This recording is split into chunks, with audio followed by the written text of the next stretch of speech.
It's called Smut. Give me smut and nothing but a dirty novel I can't shut if it's uncut and unsut. Hi, everyone. Welcome to our podcast. Hi, everybody. I'm Emily Brugen. I'm Jess Mall, sometimes known as Jessica Mall. And I'm always just known as Emily. You're always Emily. But this is the podcast where we're going to talk about our shared love of smut. We bonded over our love of like truly filthy things. Just awful. Just, we had a lot of feelings during the pandemic. I learned a some lot. Some of those were sexual. I learned a lot about myself. And we discovered that I know a lot about fan fiction, and she does not. Yeah, and I kind of know a lot of Kindle Unlimited, or just you have a spreadsheet. I have a spreadsheet, which is more than I have. I've currently read upwards of, I'm almost at 200. Wow. Just Kindle Unlimited. That's on top of like the 20 regular books I've read this year. Yeah. My work is so great, 20 but this year. Just this year, yeah. So in almost 8 months, you have read 20 regular books. And then how many Kindle Unlimited books? Almost 200. They're really fast. They are really fast. They're really fast. And you know what? When there's that many sex scenes, you only know a penis only goes into a vagina so many times in so many different ways that you can kind of mix and match. You can mix and match. And I personally have no idea how much fan fiction I've read. I would estimate in the upper 10,000s. 100%. Well, because you've been reading since like high school. Oh yeah, we'll get into it. Oh yeah, tell the people about yourself. I'm Jess. I am a 30-year-old pansexual woman. I use she, her pronouns. Although I am pansexual, I am engaged to be married to a cis white man. And, it's because I love him and stuff, but also because I struck out with the women of my dreams, and that's okay, and we're getting through it. And some of those ways is by reading fan fiction. I am a Caucasian lady. I am from Michigan originally, but now I'm in Chicago. I moved out here to get my master's degree. I studied gender and sexuality and also sociology in school, so I feel fairly comfortable with those topics and not as comfortable with some of the stuff that Emily studied in school, so that'll be a fun dynamic to explore in future episodes. And yeah, like Emily said, I've been reading fan fiction.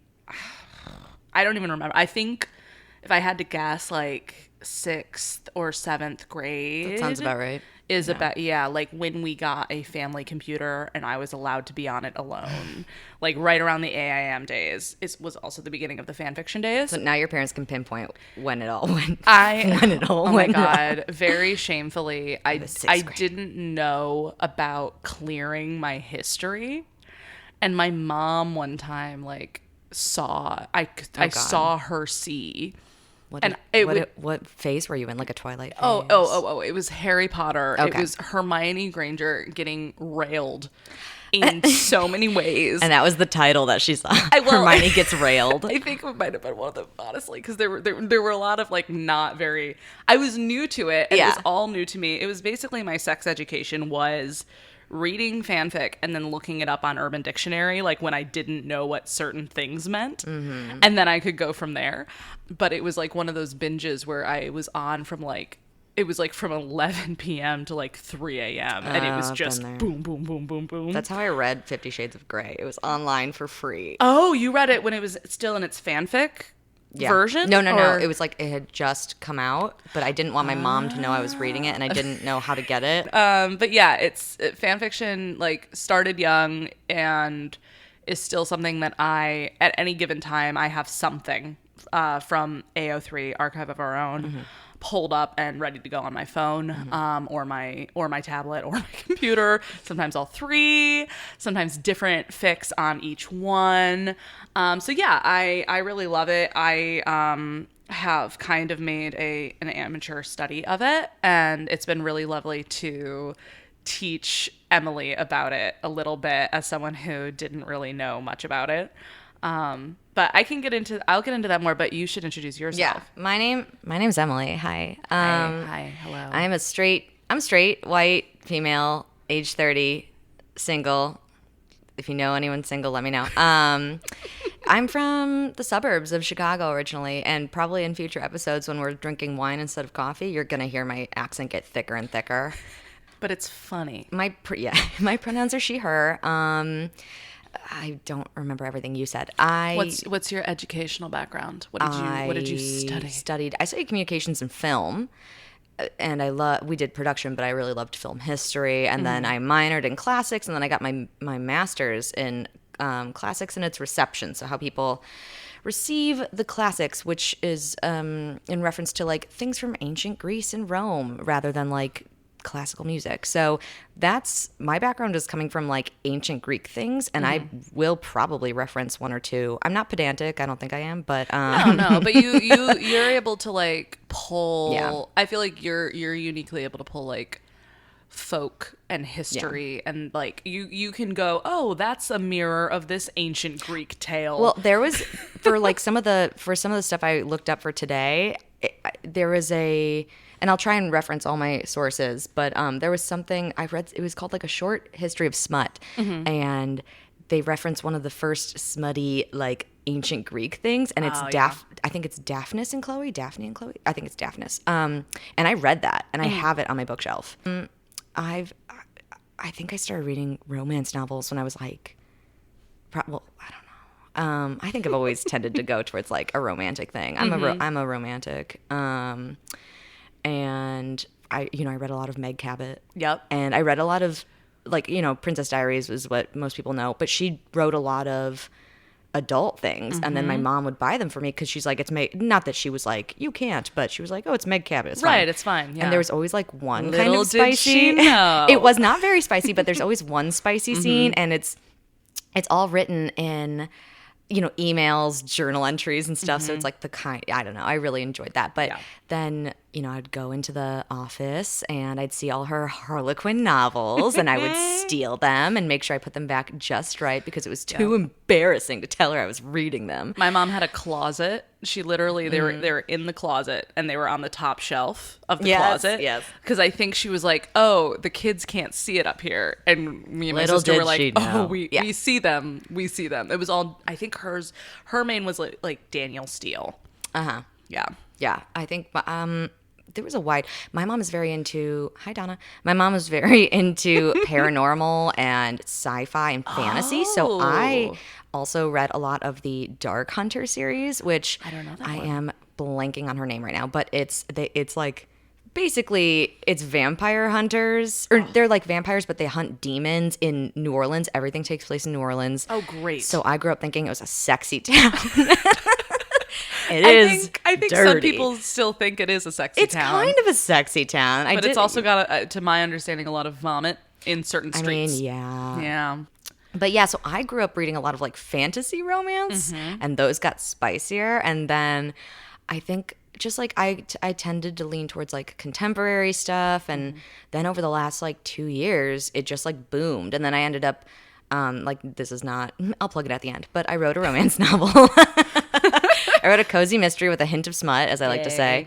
And it kind of just like boomed from there because I was like, I'm really interested to see what people have written, what different styles there are. So I'm like very nerdy in the sense of I like the style, I like the facts and history behind romance novels, and that will probably come out. And I feel like that's when we really started bonding over it, was when you were starting to like, maybe a little before that, but during the pandemic when you were starting to like write yours was when it was very much like, oh yeah, like, are you going to do any of this? And being like, then, what is that? Of course, with the emergence of TikTok as well and like book talk, it really has skyrocketed, and a lot of more people are talking about it. And like, I've texted you multiple times being like, what does this acronym stand for? Because it will be a book talk, smut talk thing. And and I'm like, I think it's this. And then you'll be like, no.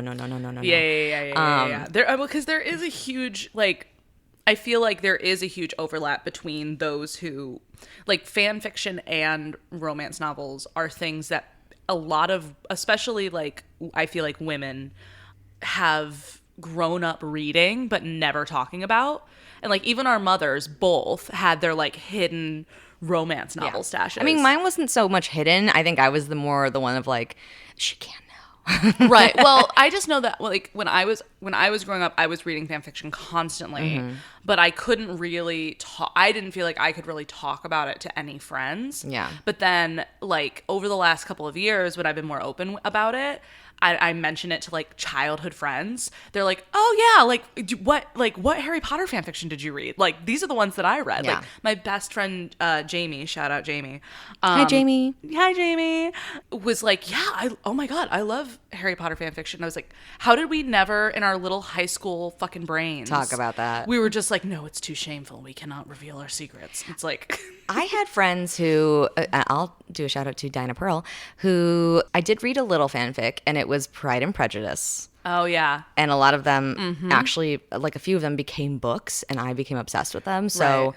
But it was only like because I love Darcy and I love Lizzie, and it was just like continuing story fanfic rather than like I think a few of them were like different circumstances, but they always ended up together because that's what I want. And I try to read, like, I don't want to be bummed when I read something. So See, I love a dark turn. But I do ultimately want like a happy ending, even if that happy ending is like, oh, and they ride off into the sunset and murder people together. And it's that's so fine. great. That's fine by me. As long as they're together. As long as they're together. 'Cause I'm and they're reading- happy and supporting each other. I'm reading to get away from my sad single life. So Well, and so like I feel like that. So what we wanted to record this episode for was as an intro to us, but also just an intro to some of the things we've already been talking about, like fan fiction and romance novels, because I feel like there is a lot of crossover, but some people might be like super familiar with one, but not the other. yeah. So Jess is going to talk about fanfic. I'm going to talk about fan fiction. And I could get into this and talk about it forever, but I'm not going to bore everyone. It will probably come out naturally. But there is a book called Fic, Why Fan Fiction is Taking Over the World by Anne Jameson. And it's really, really good if you are interested in fan fiction, because she did her own research, obviously, but there's also a ton of interviews and like short chapters with people who were involved in various moments of like fanfic history. And so it's a really cool kind of comprehensive understanding. Like, and there were things in here that I was reading that I was like, oh, I remember when they posted that Sherlock fan fiction, for example. And it like was a format nobody had ever seen before. And it like broke that specific part of Tumblr. And so, yeah, so if anybody's interested in reading up about this more, Anne Jameson, it's a great book. But basically, fan fiction has been around for a very long time. Like, basically, the theory is from the beginning of time, as long as people have been writing stories that other people loved, other people have been writing stories to build off of the world or to pay homage to certain characters. Which is basically like the Aeneid and the Odyssey. So I just like want to put that out there. Bye. Yeah, like it's not unheard of through the history of the world that people are inspired by other people's work. Yeah. Fan fiction as we know it now, or as we think of it right now, really got started in the like late 60s with Star Trek.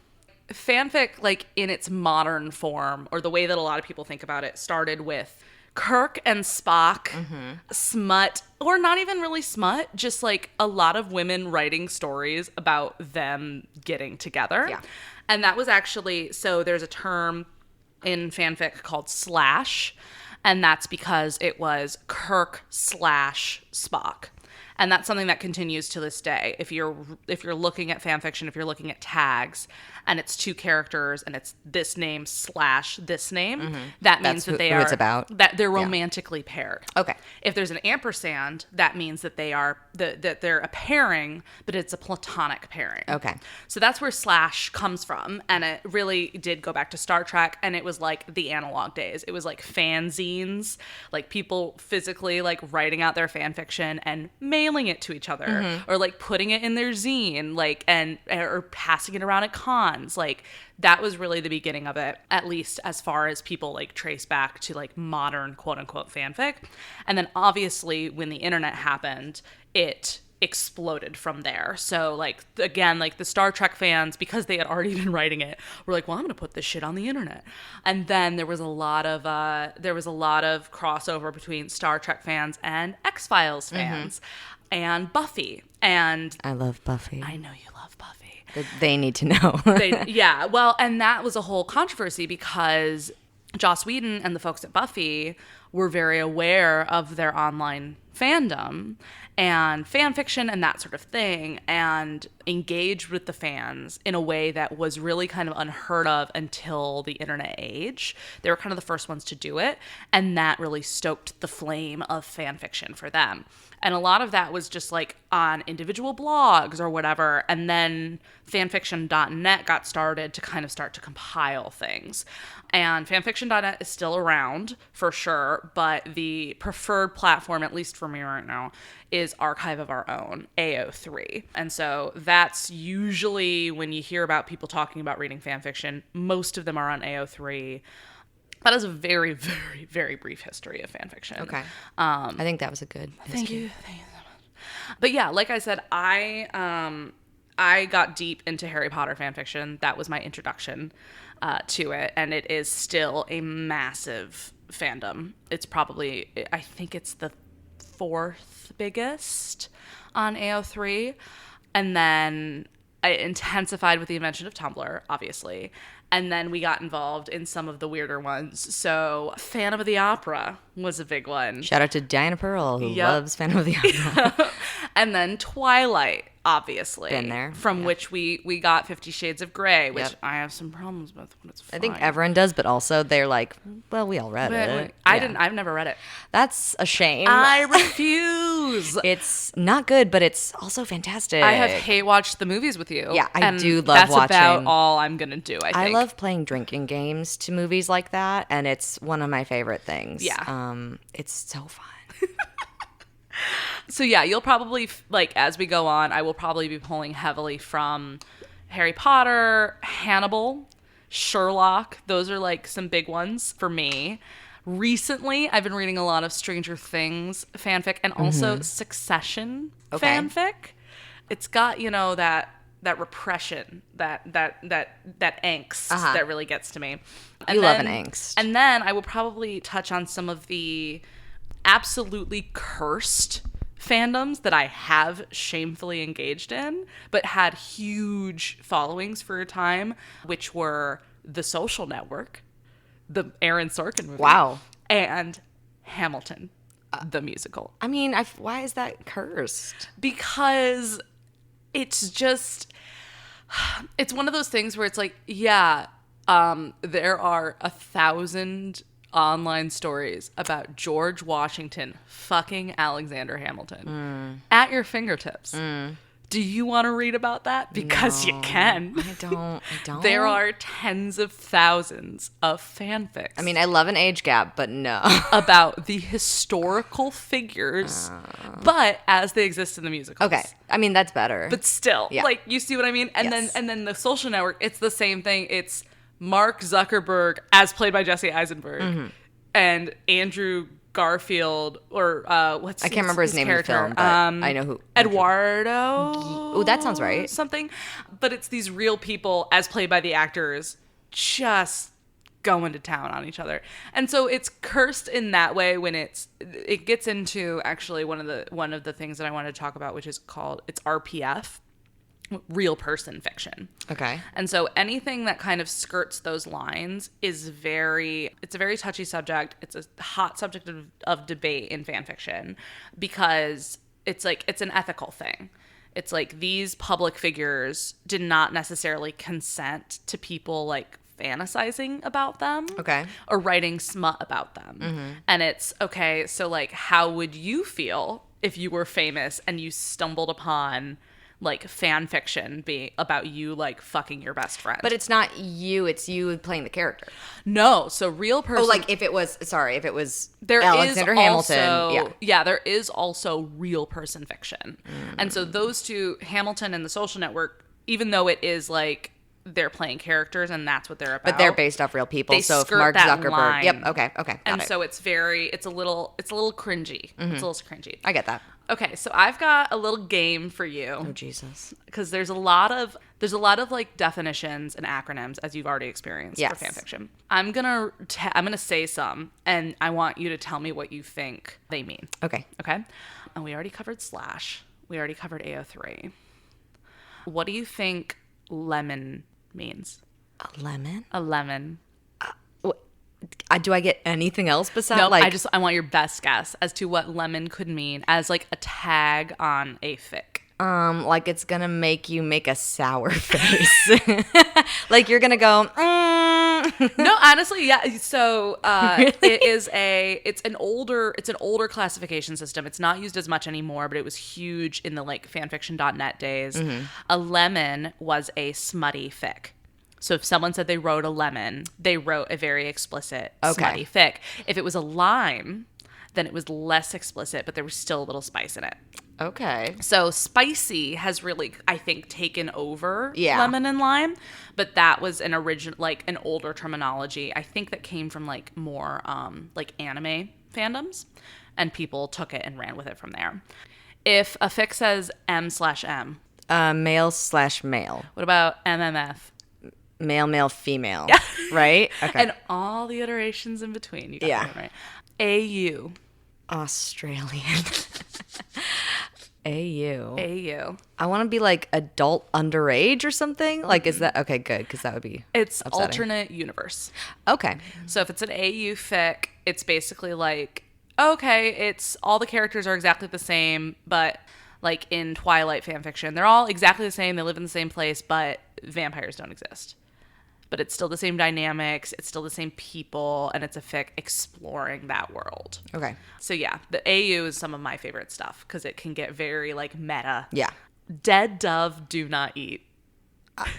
I mean, all I can think of is Arrested Development, but Yep, you're on the right track.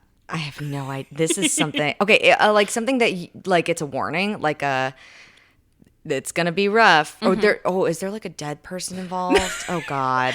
No, well, so yes, you got the origin exactly right. Okay. It's from Arrested Development when Michael Job has his dead doves. Michael sees and he doesn't know. He's like, I don't know what I was expecting. Yeah, like, he opens the paper bag that says "Dead dove, do not eat." Looks at it, it is indeed a dead dove, and then goes, "I don't know what I expected," and puts it back. So if a fic says "Dead dove, do not eat," it's like, look at the tags.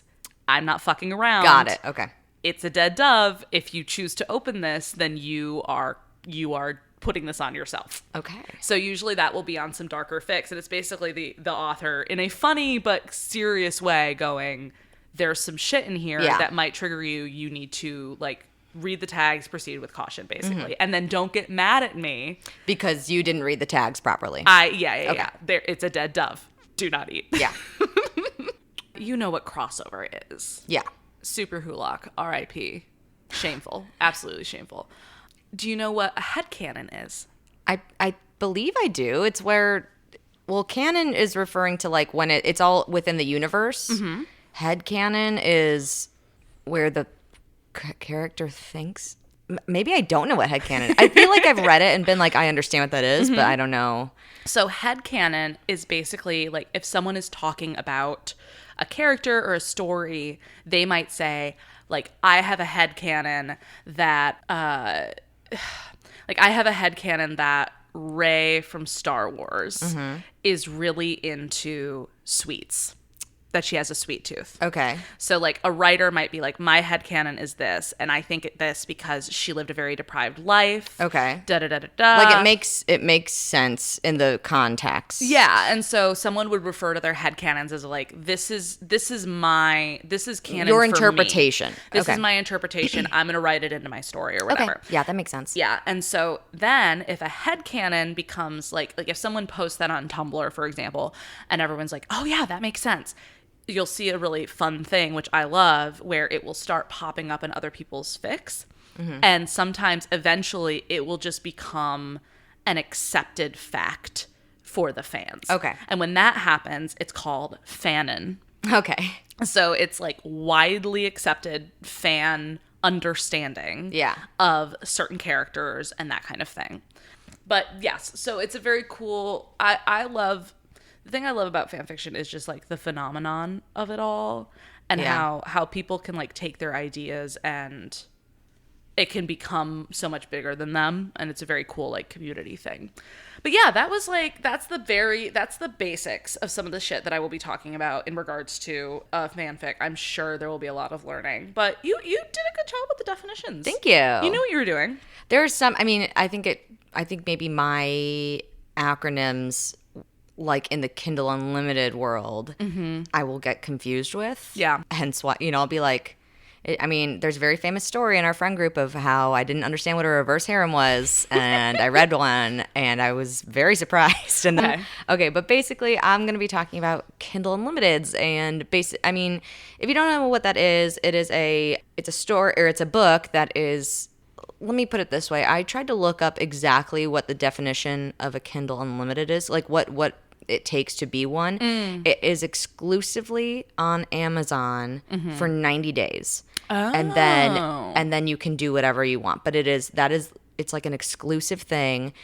So the author is basically saying, I will post it only on Amazon for 90 days. And you have to take it down everywhere else. It's like just there. So interesting. Because I was confused, I was like, it can't just be exclusively on Amazon, because I've read books that are Kindle Unlimiteds, like Zodiac Academy is an unlimited, but you can buy the physical copy. Okay, yeah. Like at bookstores. So I was like, what the fuck? So I think and someone can correct me if I'm wrong, but this is my understanding that it's the first 90 days. It is only exclusively on Amazon. Interesting. Or I guess 3 months. A romance novel in general, the textbook definition, is a work of prose that tells the story of the courtship and betrothal of one or more heroines. Interesting. Well, that's like old school definition. Courtship or betrothal. Right. And I have this book. It's called The Natural History of Romance. Ooh. And I bought it like on a whim because I was like, this is funny. And who's it by? It is by Pamela Regis. Thank you, Pamela. And there is a quote in it that her name is a woman in 1785, Clara Reeve, defined it as like a picture of real life, or like a book is real life, but in a romance, it's lofty and elevated language and describes something that is never going to happen. And I was like, damn, that's rough. But no, but why do you got to say it like that? There are a lot of Kindle Unlimited books. I'm obviously going to be focusing more on the romance genre. And it was good to look this up as well, that there's the word erotica, there's the word smut, and there's the word romance. And technically, erotica is the like umbrella. It is the genre. Okay. And then from there, you can get erotic romance or erotic smut. Okay. So erotica is the story where sex plays a central role, and there may or may not be a love story. Okay. In erotic romance, it's the love story, which usually has a happy ending with sex playing a deep role. But erotic smut there's like a lot more time in the book devoted to the sex scenes. Got it. And there may or may not be emotional arcs or involved plot lines. So erotic smut is like, we're banging. Yeah, That's basically smut's what's more. happening. Yes, you could take out the plot lines, and it would be like, that's what smut is. But if you take out the sex, that's like the erotic romance. Got it. Those are like the two sides. Erotic romance could stand alone without the sex, technically. Yeah, and you'd still have the romance. But because like erotic is where sex plays a role in it, so I guess romance would be romantic erotica. Yes, would be the romance could stand alone without any sex, but there is sex because of the erotica. And basically anything I'm reading and talking about here is going to be under the erotic umbrella because that's the point of this podcast. Yeah, and I'm going to, because obviously fan fiction is vast, but I will also be leaning towards those genres, those focuses, because that's what I tend to like to read. Yeah, and I was trying to find some like more recent stats, but basically like the earliest one, or the latest one I should say I could find, was from 2021 about like the top 3 trending genres of like romance. So like historical romance was number 1, and that's because like Bridgerton came out. Right. And people got really into it, and the people who wrote this were like, it's kind of a fad. Like it comes and goes. It's always going to be there, but right now it's really big because of Bridgerton. Right. The second one is contemporary romance. That's like anything that like anything nowadays. Yeah. And if you put in other tropes of like friends to lovers, enemies to lovers, like all that's usually within the contemporary realm. And then the third one is paranormal, and those usually and funnily enough, they talked about like things that are dropping and like rising within them. Vampires are dropping. Interesting. And strong women and alphas are rising. Yeah, that makes sense. That was something I didn't cover with fanfic was the Omegaverse. Yeah. But I hear the alphas thing Yeah. in there. We'll talk about the Omegaverse later. Yeah. It's a whole thing. There's been within like in trends, as I said, vampires are going down and this are going up. I wonder why that is. Because also werewolves are going up. Isn't that Because funny? of the Omegaverse because thing. of alphas 'Cause breeding. alphas. But there is Oh, sorry, sidebar. Yeah. Because I saw a very interesting thing about, because someone was basically, why is that a thing for people? the Omegaverse? Like, why is breeding kink Oh. a thing for people that's like becoming more popular seemingly, or is like being written about more? And someone was like, well, a lot of the time what people find erotic is stuff that they cannot access Oh. or don't feel safe accessing.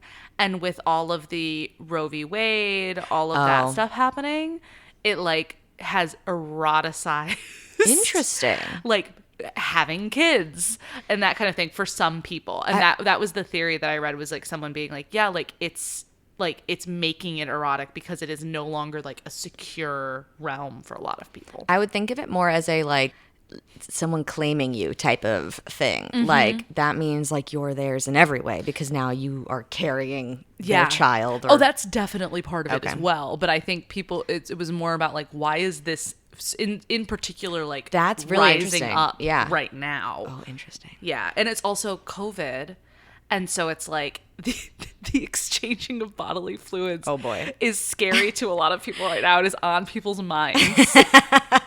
But that kind of goes into what I was going to say, that on the rise for contemporary is dark. Yep. Dark stuff, and I can attest to that because I've been led astray on Book Talk. Let me put this out there. I will read anything. If it seems like something I'd be interested in, that's fine. Like I don't care if it's male, female, male, male. Like I tend, If it's a good story, if it's a good fun. story, I tend to get recommended and read a lot of straight like male female stuff, and that's probably mostly, if not all, of what I'll talk about. But I am forever, I just want to put it out there, like I'm gonna try and find new things because I didn't realize how straight I'm reading. But yeah, on Book Talk, like The Never King and Haunting Adelaide or whatever, like these things, I was like, oh, it's like a fun, like I thought they were like paranormal romances at first, and then I read them and I was like, oh, that's real dark. And again, hashtag no kink shaming, but well, and we should talk about that. We should talk about that a little bit too, because like I read part of Haunting Adelaide. I could not finish it, but I have read fan fiction with similar themes. Interesting. And I think I was able to read the fan fiction because I knew the characters. Like, I felt like I already didn't have to do that work, whereas Haunting Adelaide fell short for me because I was like, why do I give a shit about either of these people? Like, this guy sucks. Like, he is creepy and bad, and I do not care about him. Listen, I did read both. I did read the duology. Oh, so. I'm not. I know you did. But I personally couldn't.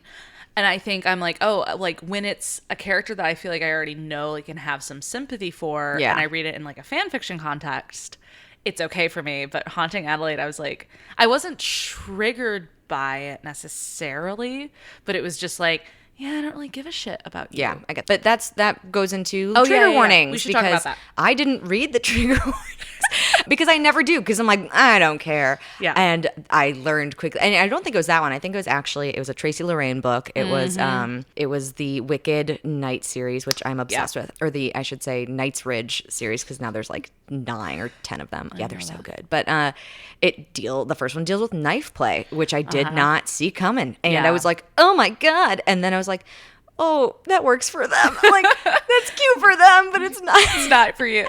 Well, for the people that might not know, triggers is really anything, and triggers and trigger warnings I feel like are pretty commonly used, but just for our purposes, really anything that can quote unquote trigger a trauma response, or even just unintentionally or intentionally upset someone from coming up. Any mention of something that could be harmful to someone's mental state is a trigger. Yeah. And so trigger warnings is obviously like saying up front, like, hey, like this stuff is it's the dead dove. It's dead dove, do not eat. Do not eat. Exactly. And so I feel like to bring it back, like fan fiction has done this already without even calling it trigger warnings, because there are usually tags, there's author's notes, and they'll usually be like, hey, there's this stuff going on. But I feel like with erotic novels, it's a little newer, but I always appreciate it. And like, we are going to do our very best to when we're starting to talk about specific stories. Yeah, we'll at the beginning of an episode say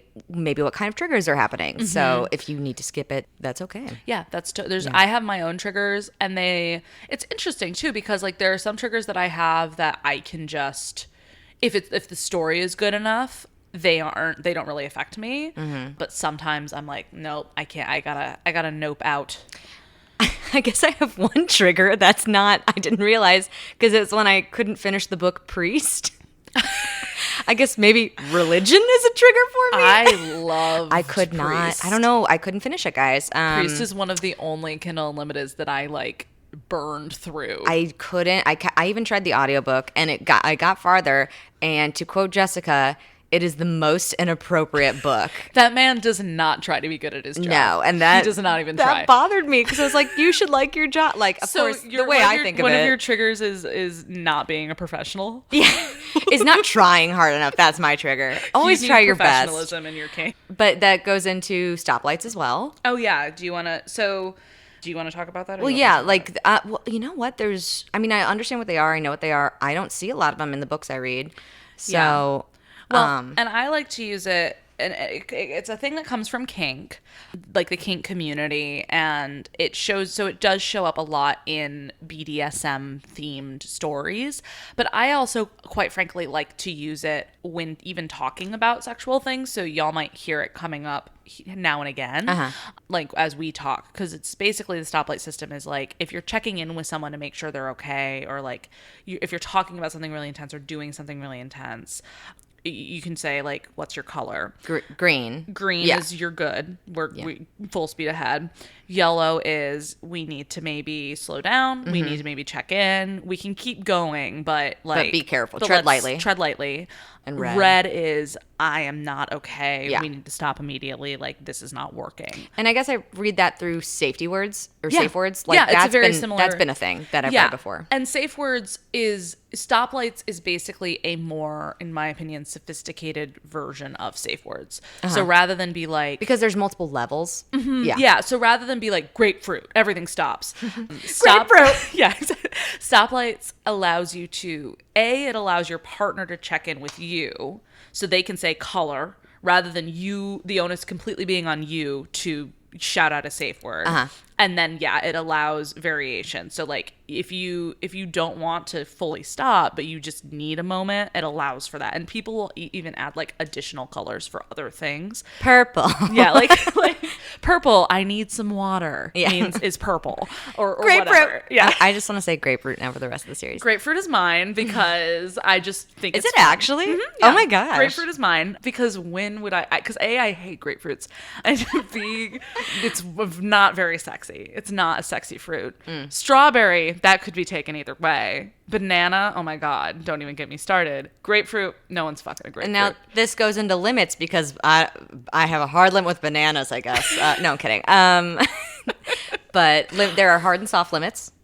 Do you want me to talk about this one too? Yes, because I feel like I'm not going to do it like you're better versed in this than I am. No, you're good. So yeah, hard and soft limits. And this comes up a lot if you are reading something and they are doing BDSM properly, and we're going to seek to speak about it properly, there will be a discussion of hard and soft limits. Yeah. And again, I like to apply this even to talking about sexual topics. So a soft limit is kind of squicks me out. It's not my thing. If I'm feeling really comfortable and safe, like you can try it. We can try it or we can talk about it, but it is not really like my cup of tea. Okay. Hard limit is like, no. Hard limit is almost equivalent to a trigger or something that would be triggering if your partner or whatever, someone brought it up. Yeah. So like a hard limit for me would be like anything involving poop or P. Yeah, a scat. Or a scat play. That is a hard, like, nope, don't need it, don't want it. I'm going to go ahead and say that's also a hard limit for me. I think it's a hard limit for a lot of people. I've never partaken, but I have a feeling. So when we're talking about like erotica and that kind of thing, I think for me it's really important to like know these background terms, because quite frankly, like if you're reading stuff that's been written in a safe, ethical way and they're delving into like BDSM or really any sex that isn't super vanilla, I think it's a good idea to look for these things and know what they mean. Vanilla meaning like vanilla meaning like just normal, standard, missionary, quote unquote normal. Yeah, like you're not introducing anything that might be considered quote unquote kinky. Yeah.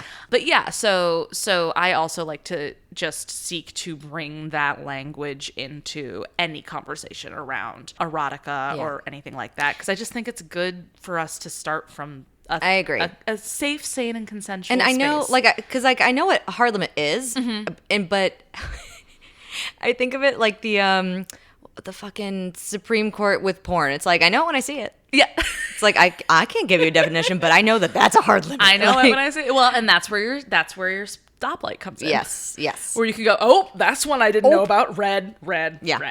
That's, and you know what?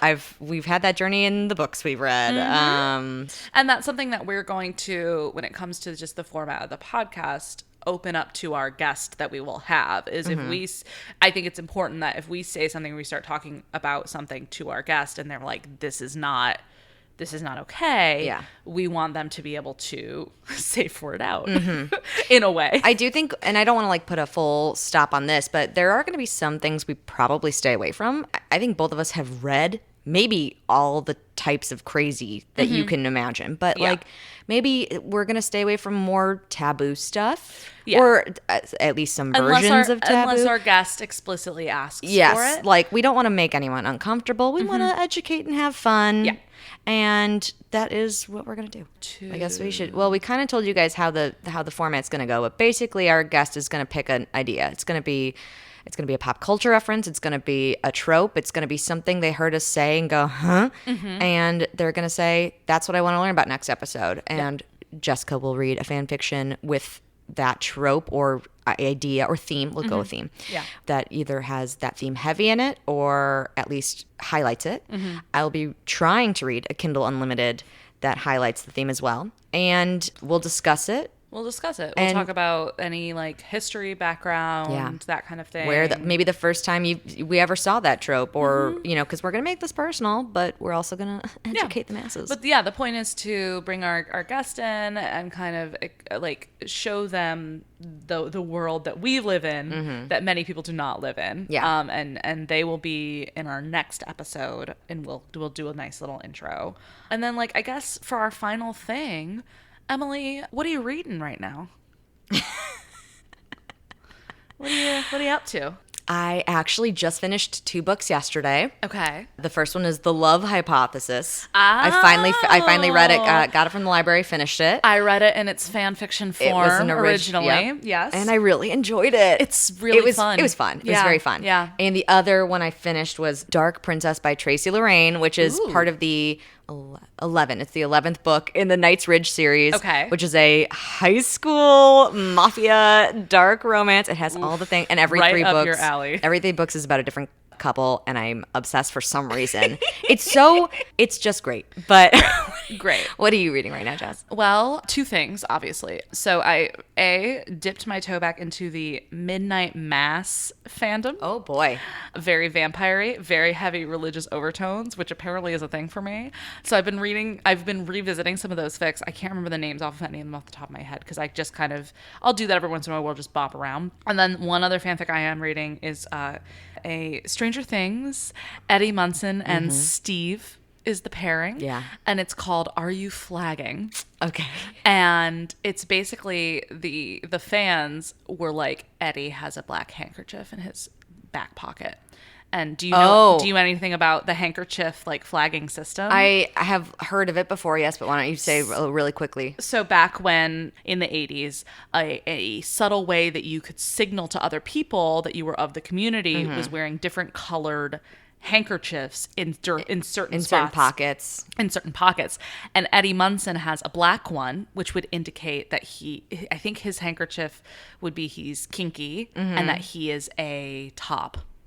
Okay. And so it's a fic about Steve being like, hey man, are you doing that on purpose? And them discovering that they are gay for each other. Got it. And it's very cute. It's genuinely very, very cute. So I'm having a great time with that one. But yeah, you can find most of these things on Amazon. You can find a lot. I think all of your references on AO3. Yeah, Archive of Our Own. That's They have gonna a be your great, main one. very friendly tagging system. Yeah. Get in there, explore. I highly encourage it. So I hope you learned some stuff from our intro episode. Yeah. And we'll be back later. We'll be back later with an introduction to this season's guest. Bye. Bye. Viewed, everything is lewd. I could tell you things about Peter Pan and the Wizard of Oz. There's a dirty old man.